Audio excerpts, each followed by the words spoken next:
Kaisar Naga yang tak terkalahkan bab 426, kebebasan diperoleh kembali. Mereka saling menatap mata masing-masing dan tidak dapat berpaling lagi. Bai Kyoksue telah mengambil langkah yang sangat berani untuk mengungkapkan perasaannya. Sebenarnya, ketika Luli pergi ke kerajaan bela diri langit untuk membalas dendam dan dia mempertaruhkan nyawanya untuk menyelamatkan nyawanya, dia sudah menyadari bahwa dia telah mengembangkan perasaan terhadapnya. Ketika Luli menyelamatkannya di dunia terpencil, membawa semua prajurit kuat dari Gurun Utara untuknya, dia jatuh cinta padanya sepenuhnya.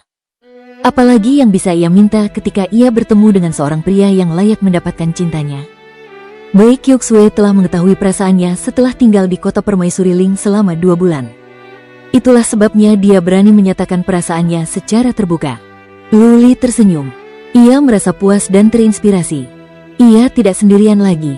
Ada begitu banyak orang bersamanya. Tidak peduli seberapa sulit situasinya, ia harus tetap kuat dan ia harus mencegah dunia hancur demi Bai Kyoksue dan yang lainnya. Mereka tak kuasa menahan diri untuk saling berpelukan. Luli tidak melakukan tindakan impulsif kali ini.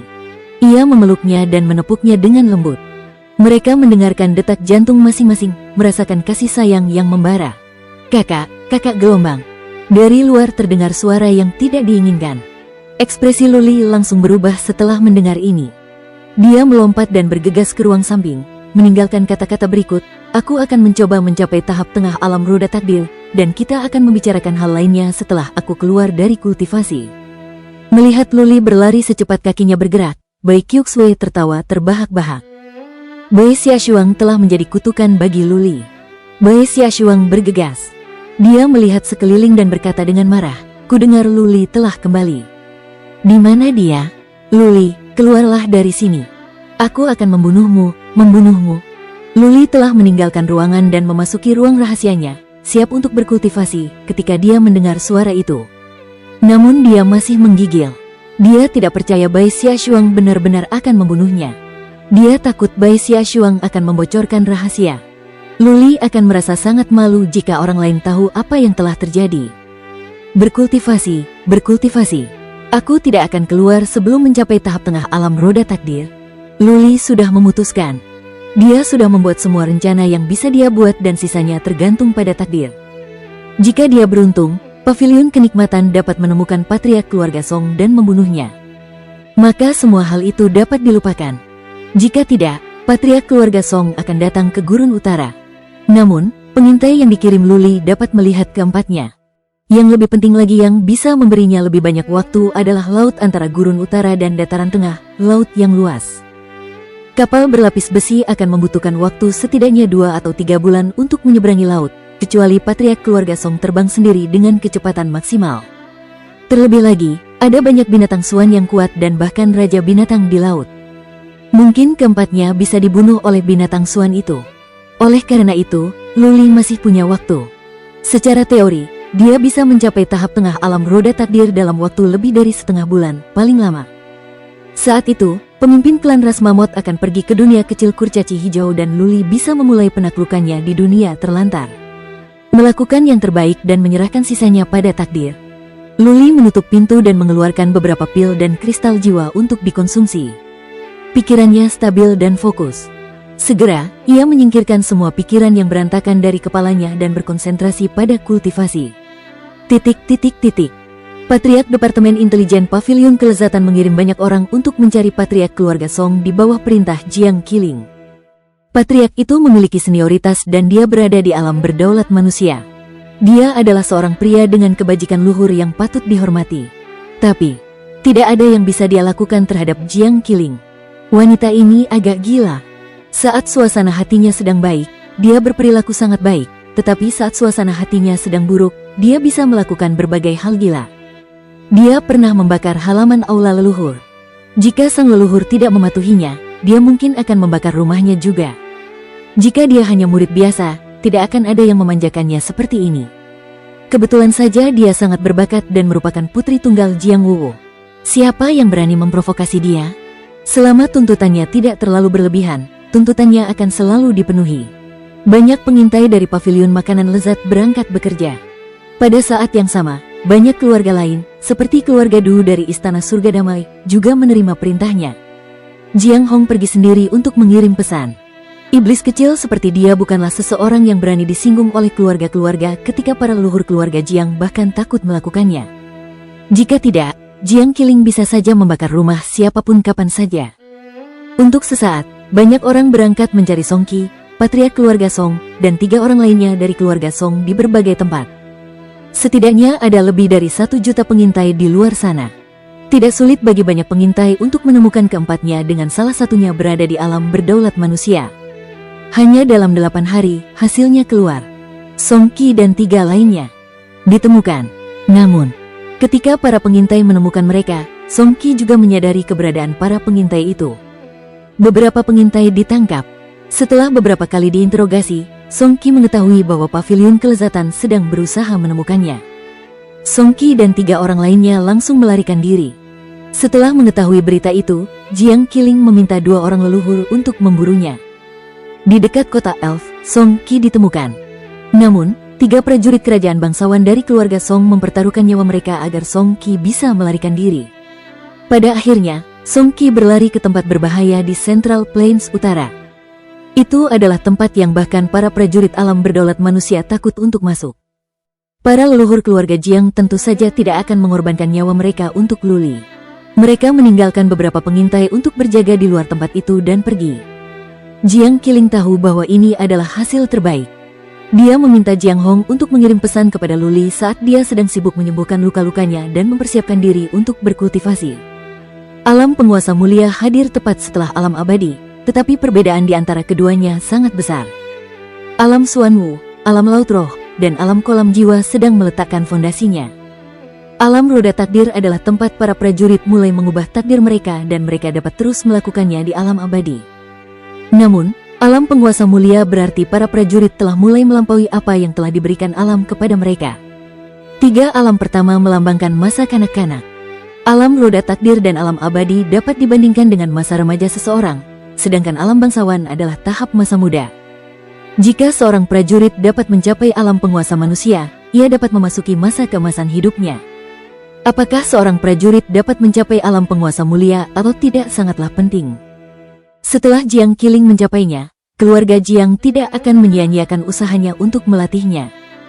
Hari-harinya untuk mencapai alam penguasa manusia dan alam penguasa manusia mungkin sudah dekat jika dia dapat mencapai alam penguasa mulia di usia yang begitu muda. Jiang Qiling memahami hal ini, jadi dia berkultivasi dengan sangat tekun. Dia bahkan menekan keinginannya untuk pergi ke Gurun Utara untuk menemui Luli. Dia akan melakukannya setelah dia mencapai alam bangsawan dan dia yakin Luli juga cukup sibuk. Luli sedikit kecewa mendengar berita tentang Song Qi, tetapi ia juga lega. Song Qi mungkin tidak akan bisa keluar setelah ia memasuki tempat berbahaya itu. Bahkan jika ia bisa keluar, ia dapat ditemukan dengan begitu banyak pengintai yang mengawasinya di luar.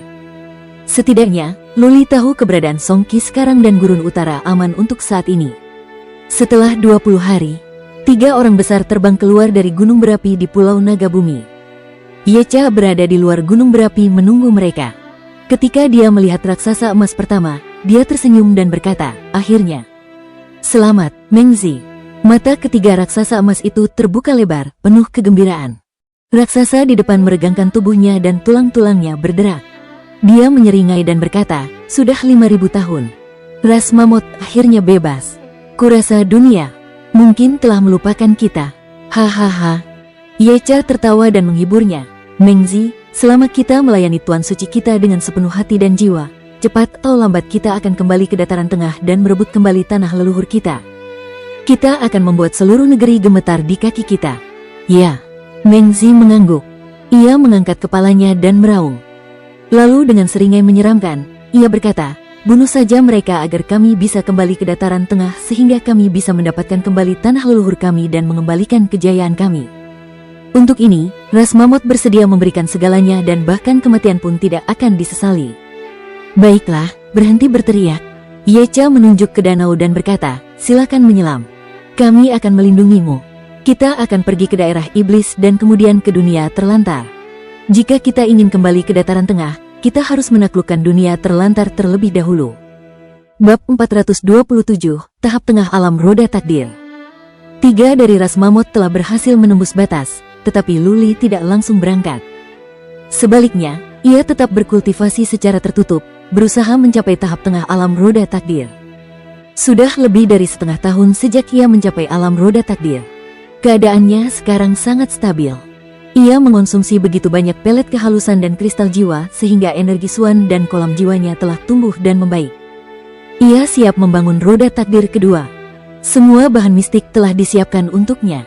Selain itu, bahan mistik adalah yang terbaik. Dia bahkan memiliki 3 buah ular surga. Membangun roda takdir kedua sama dengan yang pertama. Namun, ada satu hal yang berbeda.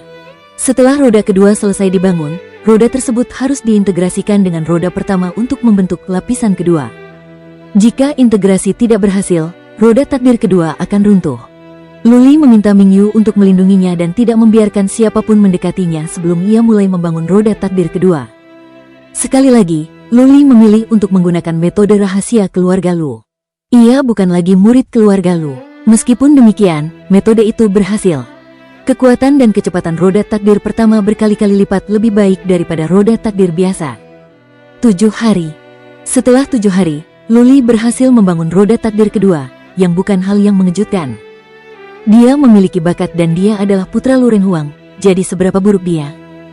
Dia mengonsumsi material mistik terbaik dan dia menggunakan metode terbaik, yang berarti membangun roda takdir kedua bukanlah masalah sama sekali.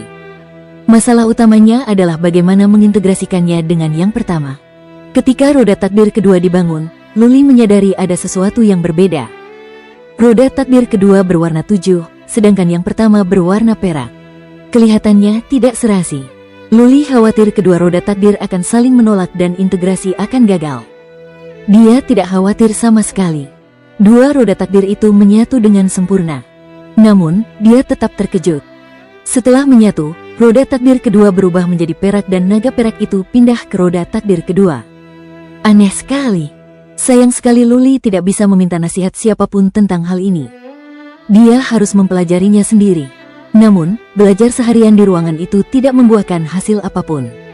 Saya akan mencobanya. Luli membuat keputusan. Ia menyingkirkan roda takdirnya dan berjalan keluar. Mingyu sedang duduk dengan kaki disilangkan di luar pintu. Saat melihat Luli, matanya berbinar saat ia berkata, "Selamat, Tuan Muda." "Ini bukan apa-apa," Luli berkata. Dia telah menghabiskan begitu banyak pil dan material mistik. Jika dia tidak dapat mencapai tahap tengah alam roda takdir, dia mungkin juga menyerah untuk berkultivasi atau dia hanya akan membuang-buang material mistik dan kristal Suan. "Aku akan mencoba roda takdirku yang baru," kata Luli. Mingyu mengikutinya keluar dengan rasa ingin tahu. Di tempat terbuka, Luli melepaskan roda takdirnya dan melompat ke atasnya. Kemudian dia mengendalikannya dan terbang ke langit. Wah, cepat sekali. Meski sudah siap, Mingyu tetap terkejut. Luli jauh lebih cepat. Berdasarkan perhitungan, dia bisa secepat seorang prajurit di tahap tengah alam abadi sekarang. Luli sekarang berada di tahap tengah alam roda takdir dan dia sudah bisa secepat tahap tengah alam abadi. Luli sudah mulai mempelajari makna mendalam kecepatan, tetapi dia tidak tahu bagaimana menggunakannya untuk meningkatkan kecepatan dan kemampuannya. Satu-satunya penjelasan adalah bahwa roda takdir Luli berbeda dari yang lain. Mingyu tampaknya memahaminya setelah ia menyadari bahwa roda takdir perak kedua Luli lebih besar dari yang biasa. Biasanya, roda takdir tidak akan berwarna perak atau berukuran sebesar ini. Adapun yang Mingyu tahu, Luli pasti mempelajari metode rahasia keluarga Lu. Bukan hal yang aneh bagi keluarga Lu, salah satu dari 12 keluarga kerajaan, untuk memiliki beberapa keterampilan khusus. Namun fakta bahwa Mingyu bisa memberikan penjelasan tidak berarti orang lain juga bisa memberikan penjelasan. Biasanya, tidak ada yang diizinkan terbang di kota Permaisuri Ling. Tindakan Luli menarik perhatian banyak orang. Ketika orang-orang melihat dengan jelas siapa orang itu, mereka membicarakannya dengan panas. Mereka terkejut melihat seberapa cepat Luli. Bagus, ini sangat bagus. Aku jauh lebih cepat. Roda takdirku memang aneh, tetapi bagus. Luli begitu bersemangat hingga ia terbang di berbagai lintasan di langit. Kecepatan juga merupakan bagian dari kekuatan. Jika ia dapat memadukan makna mendalamnya dengan ini, ia akan jauh lebih cepat. Luli, dasar pengecut. Kau akhirnya keluar. Turunlah ke sini. Luli yang sedang asyik bermain-main, melakukan berbagai gerakan licik di langit, tiba-tiba ketakutan mendengar teriakan itu. Ia hampir terjatuh dari langit. Suara mendesing. Dia takut melihat seseorang terbang dengan helikopter besar. Dia melarikan diri dengan kecepatan tinggi dan menghilang ke ruang samping. Hah, banyak orang yang tertarik dengan gosip ini ketika mereka melihat Bai Xiaoshuang yang marah. Kaisar mereka, yang bisa membunuh orang dengan darah dingin, dipaksa bersembunyi oleh Bai Xiaoshuang. Apakah sesuatu yang tak terkatakan terjadi di antara mereka? Suang turun. Nyonya Yan berteriak dengan marah. Dia bisa saja membiarkan Bai Xiaoshuang sedikit nakal di hari-hari biasa. Tetapi bagaimana mungkin dia berani mengejar Luli seperti ini di depan umum? Ini buruk bagi otoritas kaisar. Keluarga Bai mengandalkan Luli untuk berkembang sekarang. Bai Xiaoshuang jatuh, merasa dirugikan. Namun, dia tidak berani memberitahu Nyonya Yan tentang hal ini. Dia cemberut dan hampir menangis. Untungnya, Bai Kyoksue datang saat ini. Dia membawa Bai Xiaoshuang pergi bersamanya, menghiburnya, dan mengatakan sesuatu yang membuat air matanya meleleh menjadi senyuman. Bai Kyoksue mengirim Bai Xiaoshuang kembali ke kamar mereka dan berjalan menuju kediaman Luli. Luli bertanya dengan gugup saat mendengar ketukan itu, "Siapa itu?" "Ini aku." Suang tidak ada di sini. Bai Kyoksue tertawa terbahak-bahak. Luli merasa lega. Dia membuka pintu dan menyeret Bai Kyoksue masuk dengan cepat lalu menutup pintu lagi dengan cepat. Bai Kyoksue tertawa lebih keras saat melihat Luli seperti ini. "Beraninya kau menertawakanku? Lihat bagaimana aku akan menghukummu." Luli marah. Ia mengangkat Bai Kyoksue dan berjalan menuju tempat tidurnya. Bai Kyoksue tidak bisa tetap tenang dan ia berjuang untuk melepaskan diri, tetapi malah dilempar ke tempat tidur oleh Luli. Kemudian ia dijepit di tempat tidur olehnya seperti seekor harimau yang melompat di atas seekor domba. Bai Kyoksue merasa gugup. Ia memohon padanya, "Baiklah, Kaisar, saya minta maaf. Mohon maafkan saya." Merasakan kelembutan dan kehalusan tubuh di bawahnya, mencium wangi yang keluar darinya, menatap wajah cantiknya, Luli merasakan jantungnya berdebar dan napasnya menjadi pendek. Dia menatap Bai Kyoksue dengan penuh semangat dan berkata, "Kesalahan tidak bisa dibiarkan begitu saja. Jangan bergerak. Biarkan aku menciummu 3 kali." Setelah berkata demikian, dia mencium bibirnya, bibir merahnya yang lembut. Dia dengan angkuh memasukkan lidahnya ke dalam mulutnya, mencicipinya, membanjirinya dengan gairahnya. Bai Kyoksue tenggelam dalam gairah, cinta, dan kejantanannya. Dia tidak bisa berpikir jernih. Tak lama kemudian, dia tersadar kembali. Dia tiba-tiba mendorong Luli dan berkata dengan ketakutan di matanya, "Tidak, Suang ada di dekat sini." Mata Luli kembali jernih dan dia memasang wajah muram. Dia menatap ke udara sebentar dan berkata dengan kecewa, "Kyoksue, aku baru saja mencapai tahap tengah alam roda takdir dan aku perlu berkultivasi. Jika Bai Xiaoshuang ada di sini, katakan padanya aku keluar." "Tunggu sebentar."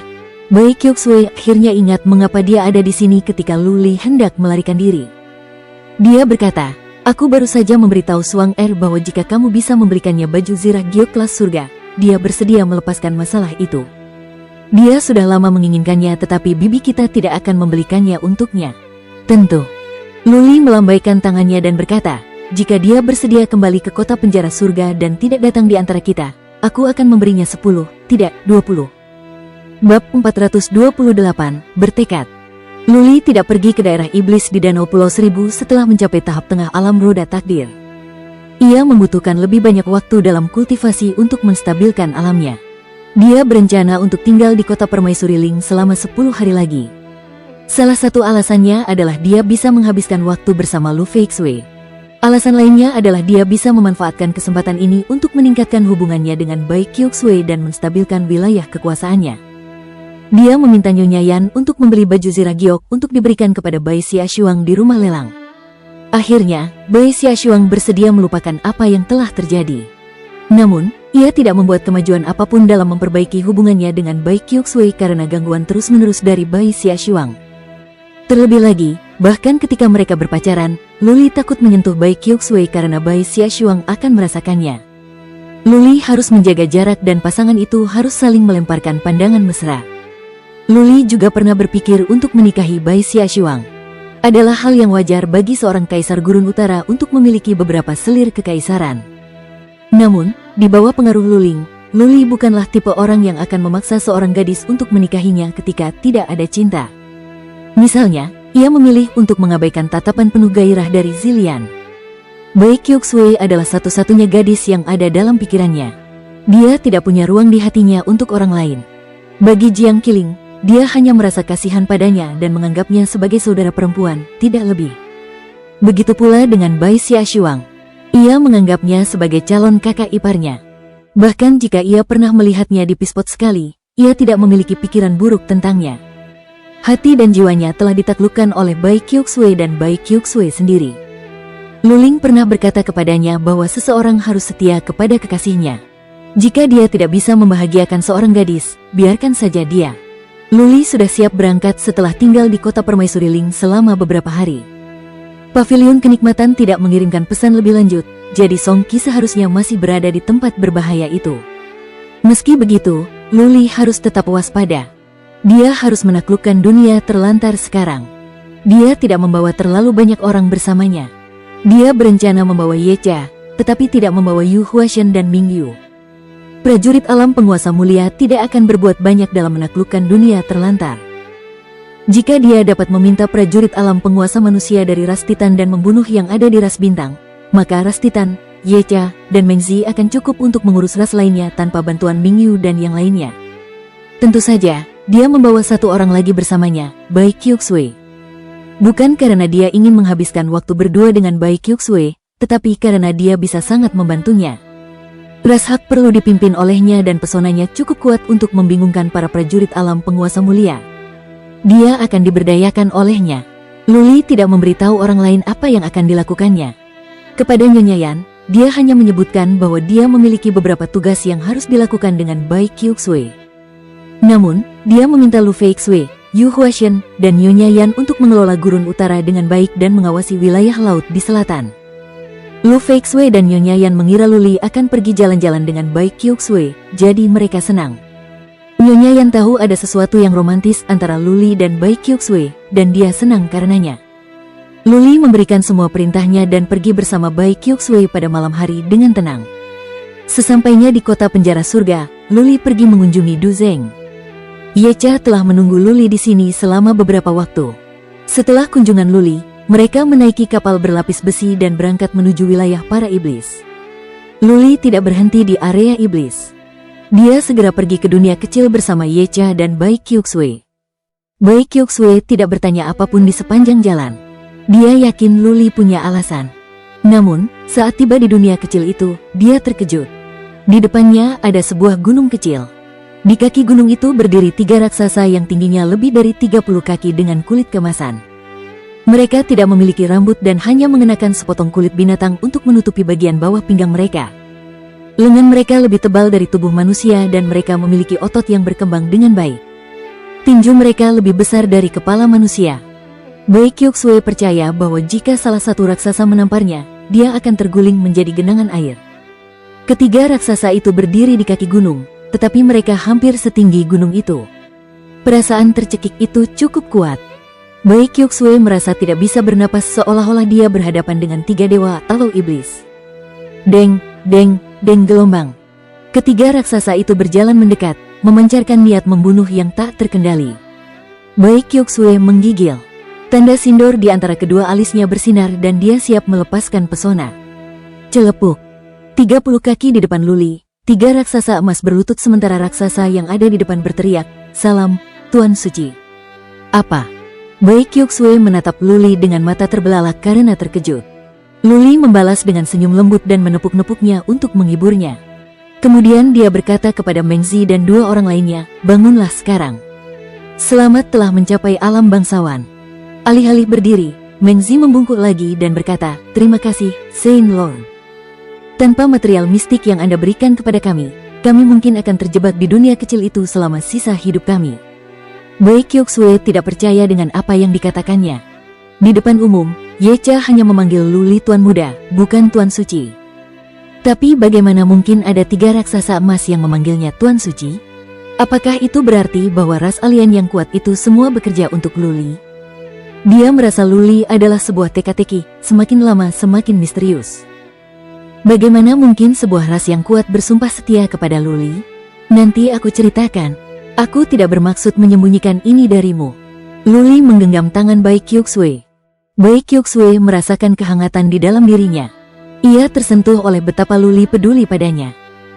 "Baiklah."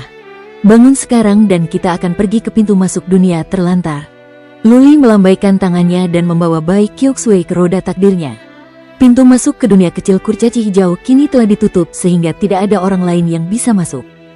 Yecha dan keempat leluhurnya melepaskan roda takdir mereka, sementara Mengzi dan dua lainnya dari ras mamut mulai berlari. Meski begitu, mereka lebih cepat dari Luli. Luli bisa saja meminta Yecha untuk membawanya. Namun, untuk menghabiskan lebih banyak waktu dengan Bai Kyokusue, ia memilih untuk terbang sendiri dan ia juga tidak lambat. Dia meminta yang lain untuk memimpin jalan dan dia dan Bai Kyokusue akan mengikuti mereka. Dia menjelaskan kepadanya, ini adalah ras mamut. Pemimpin klan Ye berasal dari ras Qian Phoenix. Apakah kamu pernah mendengar tentang mereka? Ras Qian Phoenix dan ras mamut. Bai Kyokusue adalah gadis yang pendiam dan banyak membaca. Dari buku-buku, dia belajar banyak. Tadi, dia mengira bahwa ketiga raksasa itu berasal dari ras Titan dan tidak menyangka bahwa mereka adalah ras mamut. Dia memegang tangan Luli dengan gugup dan bertanya, kedua ras itu berasal dari zaman kuno dan dulunya mereka kuat. Mereka tampak dihancurkan oleh keluarga dari dataran tengah ribuan tahun yang lalu. Luli, kamu adalah tuan mereka? Ya. Luli mengangguk dan menjawab, di masa depan, aku akan membawa mereka kembali ke dataran tengah dan membiarkan mereka kembali ke tanah leluhur mereka. Kedua ras itu setia kepadaku.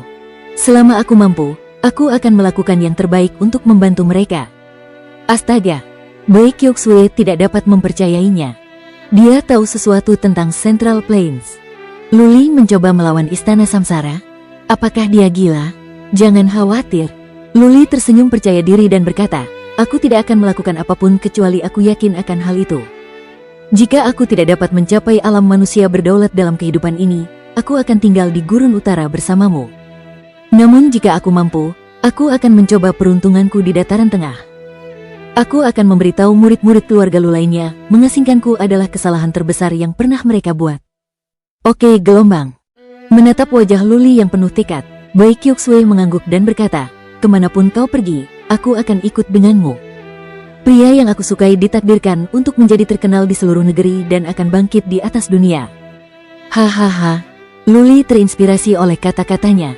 Dia tertawa dan berkata, biarkan ambisiku dimulai. Mari kita mulai di dunia terlantar. Dunia terlantar. Aku bertekad untuk memilikimu. Bab 429, Nama Aneh. Ada dua formasi penghambatan yang dibangun di luar pintu masuk ke dunia terlantar. 3 prajurit dari alam abadi keluarga Bai telah menjaga di sini. Salam, Yang Mulia, Nyonya, dan tuan-tuan sekalian. Ketiga tetua keluarga Bai duduk bersila di pintu masuk. Mereka bergegas memberi hormat kepada Luli dan yang lainnya saat mereka tiba. Luli mengangguk dan bertanya, ada yang salah dengan formasi? Tidak. Semuanya baik-baik saja. Seorang kepala keluarga Bai menjawab. Luli mengangguk, melambaikan tangannya dan berkata, aktifkan formasi. Kirim seseorang untuk melihat dan melapor kepadaku. Seharusnya baik-baik saja di sana, tetapi Luli harus berhati-hati. Bagaimana jika ada penyergapan di dalam? Kalau begitu, masuk dengan gegabah akan merenggut nyawa mereka. Formasi itu tidak rumit dan segera diaktifkan. Tanpa ragu, salah satu kepala keluarga Bai masuk. Lumpur di genangan air dibersihkan dan Luli dapat melihat formasi teleportasi di bawah dengan jelas. Dia memikirkannya dan berkata, orang lain saja yang masuk. Kepala keluarga Bai yang lain masuk. Yang lain menahan napas dan menunggu. Setelah 3 batang dupa dibakar, kedua kepala keluarga Bai kembali. Salah satu dari mereka berkata, Yang Mulia, ada sekelompok wanita bersisik hitam di sana dan mereka memiliki tanduk di kepala mereka. Mereka berbicara dalam bahasa yang aneh tetapi mereka tidak menyerang kita. Baiklah, tidak apa-apa. Perlombaan hak masih ada di sana, yang berarti jalan keluarnya aman. Luli melambaikan tangannya dan berkata, mundurlah sejauh 30 mil dan tetaplah di sana. Jangan bergerak sampai aku menyuruhmu. Ya. Keluarga Bai mengandalkan Luli agar mereka mau mendengarkan perintahnya. Ditambah lagi, Bai Kyokusue juga ada di sini. Para prajurit keluarga Bai sudah pergi. Luli melirik Yecha dan seorang patriark ras Phoenix biru bergegas pergi dan membawa kembali Mengzi dan 2 raksasa lainnya. Ayo pergi. Luli melambaikan tangannya. Yecha memimpin dan diikuti oleh para leluhur lainnya dari ras Qian Phoenix. Mengikuti mereka adalah ras Mammoth. Mereka tidak setuju dengan Luli yang masuk lebih dulu. Jika sesuatu yang berisiko terjadi di dalam, mereka bisa mengulur waktu untuk Luli. Berdengung, Luli memegang tangan Bai Kyuksue dan ikut masuk. Setelah tatapan putih, mereka muncul kembali di suatu tempat dengan pemandangan yang berbeda. Suan Qi di langit dan bumi menjadi sangat dalam. Sekali lagi, mereka menemukan diri mereka di dunia yang sepi. Begitu Luli dan Bai Kyuksue tiba, mereka mulai memeriksa keadaan sekitar. Banyak penyihir ada di sana. Patriark ras penyihir ada di dekatnya. Luli dan Bai Kyuksue sangat senang melihat ini. Ye gelombang. Kepala keluarga Hak memimpin dan berlutut bersama para Hak lainnya ketika mereka melihat Bai Kyuksue dan menyambutnya sebagai dewi mereka. Sejak Bai Kyuksue mempelajari mantra tersebut, dia telah dianggap sebagai dewi dari keluarga Hak. Monggo. Patriark ras Hak terkejut melihat Mengzi. Bai Kyuksue menjelaskan kepada Luli bahwa Monggo berarti ras Titan. Patriark menanyakan hal ini karena dia melihat ras mamut sangat mirip dengan ras Titan. Di mana Ceker? Luli tidak mengatakan apapun tentang ras mamut. Bai Kyuksue menceritakan kembali pertanyaan Luli kepada kepala suku ras Hak dalam bahasa kuno. Ceker adalah nama Ratu Ras Hak. Kepala suku itu menjawab bahwa Ceker berada di markas mereka dan dia telah memberi perintah kepada kepala suku untuk tinggal di sana secara langsung. Kemudian Bai Kyuksue bertanya tentang situasi di sini, tetapi dia juga tidak mengatakan apapun tentang Mengzi. Dia memberitahu Luli bahwa para goblin kuning takut mendekat dan keadaan di sini damai. Ayam, nama macam apa itu? Luli tidak memperhatikan informasi yang berguna itu, melainkan namanya. Bai Kyuksue memutar matanya dan berkata, itu Ceker, bukan ayam. Oh, benar. Luli menyeringai dan memberi perintah, kita akan pergi ke markas ras Hak. Biarkan kepala suku itu tinggal di sini. Tugaskan beberapa Hak terbang dan 10.000 prajurit untuk mengawal kita ke sana. Bai Kyuksue bertanya dengan bingung, mengapa kau membutuhkan pasukan untuk mengawal kami? Ini akan berjalan lambat. Penyihir itu cepat, tetapi tidak secepat Luli. Bai Kyuksue tidak dapat memahami mengapa Luli melakukan ini. Luli tersenyum misterius dan berkata, Bai Kyuksue, kamu dulu pintar. Kenapa kamu begitu konyol sekarang? Otak gadis yang sedang jatuh cinta tidak berfungsi dengan baik. Aku tahu itu benar. Bai Kyuksue marah mendengar kata-kata itu. Alisnya yang terangkat membuat Luli senang. Dia menganggapnya manis apapun yang terjadi. Yecha, yang berada di samping mereka, terbatuk dan berkata, Tuan muda, kita semua sudah di sini sekarang. Nanti, Anda bisa melanjutkan pertengkaran Anda di tempat yang tidak ada orang lain di sekitar. Yecha menggunakan pertengkaran sebagai cara yang cerdik untuk menyuruh Luli pergi ke tempat lain untuk menggoda. Sungguh memalukan melakukannya di depan sekelompok orang tua. Luli tersipu. Bai Kyuksue sangat malu hingga ingin melarikan diri. Kemudian Luli memintanya untuk memberi perintah kepada ras penyihir. Patriark ras Hak mengerahkan 10.000 prajurit untuk pergi bersama Luli ke markas kekaisaran mereka. Luli meminta Bai Kyuksue untuk memberi perintah kepada pasukan untuk maju dalam 10 tim berbeda dan bergegas menuju markas ras Hak. Luli dan yang lainnya bergerak perlahan di tengah. Bai Kyuksue akhirnya mengerti. Mereka dikelilingi oleh pasukan dan mereka tidak akan terungkap, yang dapat membuat segalanya lebih mudah bagi mereka. Pasukan itu tidak berhenti. Tidak ada lagi goblin kuning di dekatnya dan perjalanan itu berlangsung tenang. Setelah beberapa hari, mereka tiba di wilayah ras Hak. Beberapa Hak membawa Luli untuk terbang. Para Hak tidak terkejut melihat Luli. Namun, Mengzi dan dua lainnya dari ras mamut menyebabkan keributan. Ras Hak mengandalkan ras Titan. Tanpa ras Titan, tidak akan ada ras Hak. Bagi ras Hak, ras Titan adalah tuannya. Biasanya, ras Titan tidak akan datang. Namun hari ini, ada 3 dari mereka. Tak pelak, klan ras Hak menjadi bersemangat. Tidak lama setelah mereka menginjakkan kaki di wilayah ras Hak, Ceker, sang ratu, terbang bersama beberapa Hak terbang lainnya. Ia tampak terkejut dan kemudian bingung melihat Mengzi dan 2 lainnya. Ceker terbang untuk memberi hormat pada Bai Kyuksue dan Luli sebelum dia bertanya tentang Mengzi. Luli meminta Bai Kyuksue untuk tidak mengatakan sepatah kata pun dan menyuruh Ceker untuk merahasiakannya. Tidak ada informasi tentang Mengzi yang boleh dibocorkan. Mereka bergegas menuju markas kekaisaran. Di sana, Luli meminta Ceker untuk menggali 3 gua untuk ditinggali Mengzi dan 2 orang lainnya. Kemudian mereka pergi ke istana kekaisaran yang mewah di dalam area suci. Luli duduk di singgasana tanpa merasa malu. Bai Kyuksue duduk di sebelahnya. Luli menoleh ke Ceker dan bertanya, bisakah kau menghubungi pemimpin ras Titan? Suruh dia datang. Baik Kyoksue agak khawatir, namun Luli bersikeras agar dia menerjemahkannya ke Ceker, jadi dia melakukannya. Ceker tampak ragu-ragu dan berkata bahwa dia tidak cukup memenuhi syarat untuk menghubungi pemimpin ras Titan. Paling banter, dia hanya bisa menghubungi seorang patriark ras Titan. Seorang patriark sudah cukup. Cepat undang dia, Luli berkata. Ceker khawatir dan menyatakan bahwa ras Titan adalah ras yang memiliki temperamen yang keras dan mereka menyimpan dendam terhadap manusia. Dahulu, manusialah yang memaksa ras Titan keluar dari dataran tengah. Ceker berkata bahwa seorang patriark ras Titan di sini mungkin akan menimbulkan masalah. Sudah kubilang lakukan itu, jadi lakukan saja. Jangan buang-buang waktu. Luli mulai marah dan Baik Kyoksue pun ikut marah. Ceker mengangguk dan harus melakukan apa yang diperintahkan. Melihat Baik Kyoksue mulai khawatir, Luli tersenyum lembut dan berkata, "Jangan khawatir, Kyoksue. Jika kesepakatan tidak dapat dibuat, kita tetap tidak akan berada dalam bahaya. Leluhur ras Titan ada di sini. Mereka tidak akan menyakiti kita." Bab 430, Brunsek. Ras Titan tinggal tidak jauh dari ras Hak. Jaraknya kira-kira sama antara kota bela diri surga dan danau Pulau Seribu. Namun, tidak ada formasi teleportasi di dalam dunia terlantar. Jadi, patriark ras Titan akan menghabiskan setidaknya 4 atau 5 hari di jalan. Luli dan Baik Kyoksue tinggal di istana kekaisaran ras Hak, begitu pula Yecha dan para leluhurnya. Mengzi dan para leluhurnya tinggal di gua-gua. Luli merasa bosan setelah duduk selama 2 jam dan dia ingin melihat-lihat. Baik Kyoksue mengangguk dengan wajah memerah dan berkata, "Ya, silakan. Aku juga ingin melihat-lihat."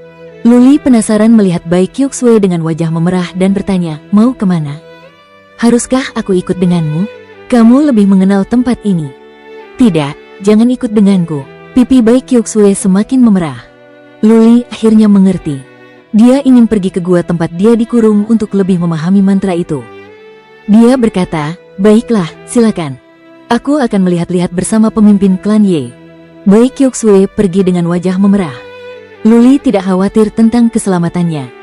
Dia bisa tahu dari sikap Ceker dan para Hak bahwa mereka benar-benar menganggap Baik Kyoksue sebagai dewi mereka dan mereka tidak akan pernah menyakitinya. Luli berkeliling bersama Yecha dan yang lainnya di area suci. Ceker mengatur Hak terbang untuk menemani mereka.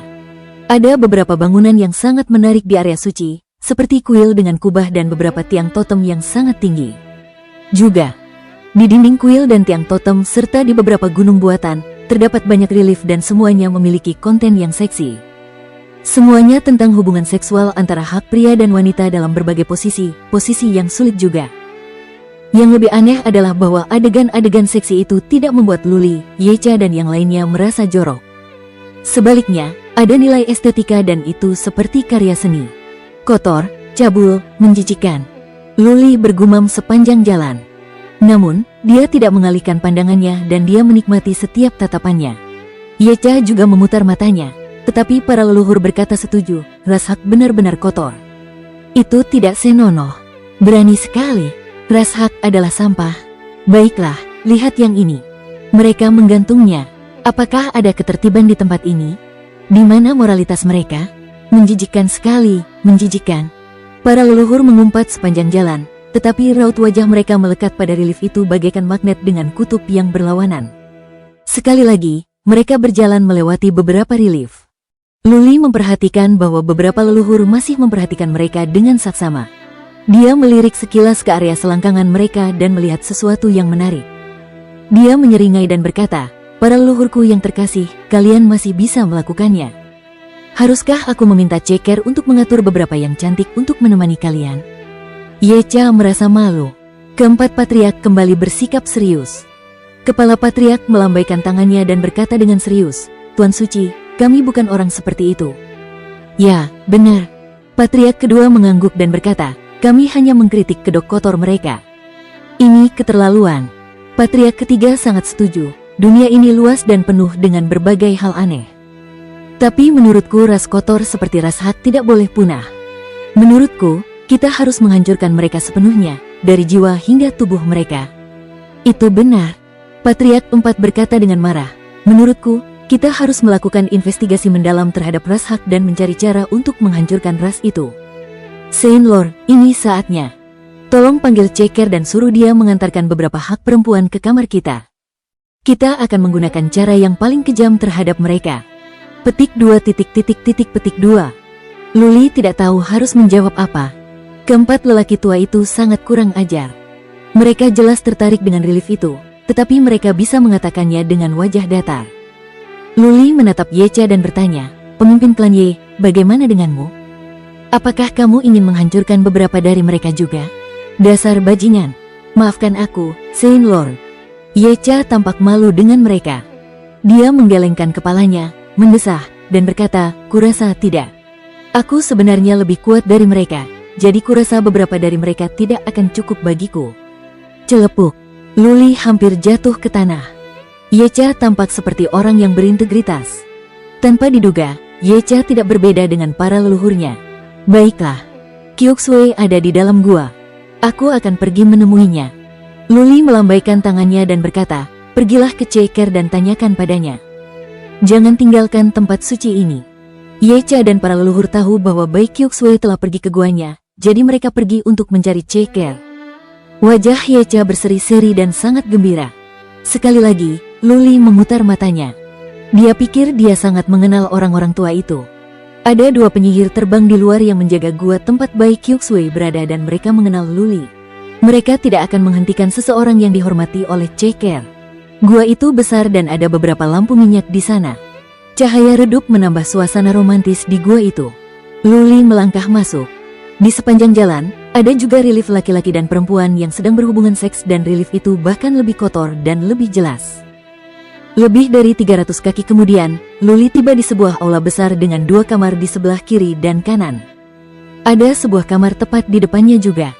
Seorang penyihir terbang menunjuk ke arah ruangan di depan Luli dan menggumamkan sesuatu. Luli mengerti bahwa Bai Kyuxue ada di sana. Dia dengan lembut mendorong pintu hingga terbuka dan masuk. Kamar itu tidak besar dan rapi. Ada tempat tidur di sana. Di dinding sekitar kamar, ada relief yang pernah dilihat Luli di luar. Tapi yang itu berbeda karena yang itu berwarna dan lebih realistis, seolah-olah itu adalah orang sungguhan yang sedang bercinta di depannya. Bai Kyuxue berdiri di depan tembok. Wajahnya merah dan begitu pula lehernya. Dia memejamkan mata. Luli tidak tahu apa yang coba dia lihat. Luli berjalan pelan ke arahnya. Setelah beberapa kali melirik, dia berkata pada dirinya sendiri bahwa kelegaan itu tidak enak dipandang. Dia mulai terengah-engah. Mungkin karena dia berdiri di samping kekasihnya yang cantik dan ini telah memicu hasratnya. Dia berbalik untuk melihatnya, parasnya yang cantik dan tubuhnya yang ramping. Dia adalah gadis yang polos, tetapi dia berdiri di ruangan yang penuh dengan nafsu seksual. Ini adalah pemandangan yang penuh kontradiksi. Tetapi itu benar-benar merangsang. Di depan umum, seorang gadis harus bersikap seperti orang suci. Di rumah, seorang gadis harus bersikap seperti wanita yang anggun. Tetapi di ranjang, seorang gadis bisa bersikap bebas. Ini adalah pasangan ideal bagi banyak pria. Bai Kyuxue sedang bergerak ke arah itu. Luli berseru dalam hati bahwa dia beruntung. Apalagi yang bisa dia minta ketika dia memiliki kekasih seperti itu. Sebelum dia menyadarinya, napasnya tersengal-sengal. Akhirnya, napasnya yang terengah-engah membuat Luli khawatir. Awalnya dia terkejut, lalu merasa malu saat melihat Luli. Dia setengah marah dan setengah malu, pemandangan yang membuat Luli kehilangan akal sehatnya. Kyuxue. Dia menatap matanya dengan penuh gairah. Kemudian dia menggendongnya dan berjalan menuju tempat tidur. Listrik di antara mereka berkilauan. Luli tidak bisa menunggu lebih lama lagi. Dia ingin bercinta dengannya hari ini. Mereka berciuman.